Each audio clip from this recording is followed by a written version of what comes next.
अशी एक म्हण आहे की मूर्ख लोक घरं बांधतात आणि शहाणी माणसं किरायाने राहतात. त्याचा उत्तम अनुभव या कार्यालयाचे किरायादार खाली करता करता एक जनरेशन खपली आणि त्याचा किती त्रास होऊ शकतो आपल्या कार्यकर्त्यांनी तो घेतला.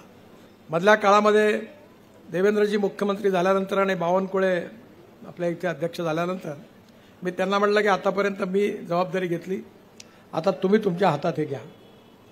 त्यानंतर आपण लेकव्यू लॉजची आणि आता आजूबाजूच्या जागा बऱ्याच घेतल्या. मी स्वतः कार्यालयाचं डिझाईन पण पाहिलेलं आहे आणि आता या भव्य कार्यालयाचं स्वरूप आपल्या सगळ्यांसमोर येणार आहे. विशेषतः कार्यालय ही बिल्डिंग आहे, हे घर आहे भारतीय जनता पार्टीचं.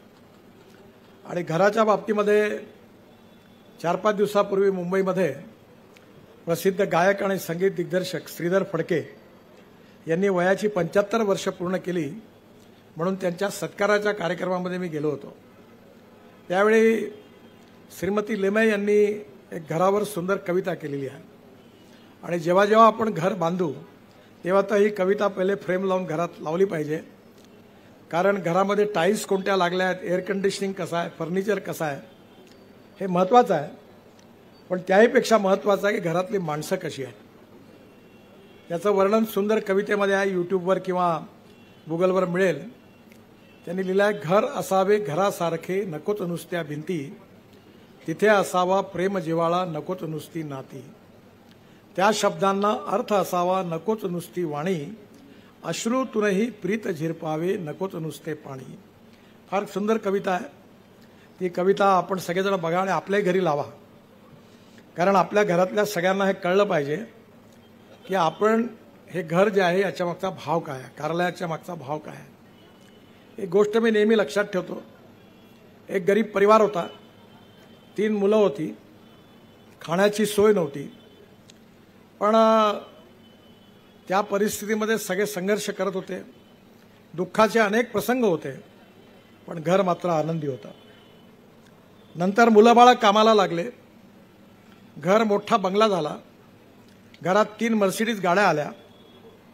पण घरातले भाऊ एकमेकाची तोंड बघत नव्हती, आईवडिलाची कोणी चिंता करत नव्हती. घरात एअर कंडिशनिंग होतं, मर्सिडीजच्या गाड्या होत्या, पण घरातलं सुख आणि आनंद मात्र निघून गेलं होतं. त्यामुळे घरातला आनंद, बिल्डिंगमधला आनंद कशात आहे याचा विचार करण्याइतके आपण सगळेजण सुज्ञ आहोत. आपला पक्ष आपला परिवार आहे आणि आपला कार्यकर्ता जो आहे तो आपल्या परिवारासारखा आहे असं समजून नेत्यांनी वागलं पाहिजे. नेत्यांचं प्रेम आपल्या मुलांवर आहेच, सांगायची काही गरज नाही. त्याला तिकीट द्या म्हणते सगळे नेते, माझ्यानंतर माझ्या मुलाला. आता मी माझ्या मुलाचा आग्रह करत नाही, त्यामुळे अनेक लोकांनाही प्रश्न पडला की आता आपल्या मुलाचं तिकीट कसं मागायचं. त्यामुळे आपल्या मुलावर आपण जेवढं प्रेम करतो तेवढं प्रेम आपण आपल्या कार्यकर्त्यांवर जर केलं आणि त्या कार्यकर्त्याला आपण गुणदोषाचंही स्वीकारला आहे, आपल्या घरचा मुलगा चांगला वागला तर आपण त्याच्या पाठीवर शाबासकी देतो आणि चुकीचा वागला तर त्याला आपण रागवतो. तसंच कार्यकर्त्याला एकट्यात बसून त्याला समजावून सांगितलं पाहिजे की तुझं हे वागणं बरोबर नाही, तू असं वागू नको. आणि त्या कार्यकर्त्यावर परिवारासारखं प्रेम केलं पाहिजे. उत्तम बिल्डिंग, उत्तम फर्निचर, उत्तम एअर कंडिशनिंग, उत्तम हॉल, पार्किंग सगळं इथे होणार आहे. पण यातलं जे माणूस पण आहे ते कार्यकर्त्यांचं आणि नेत्यांचं ते पण कायम राहिलं पाहिजे.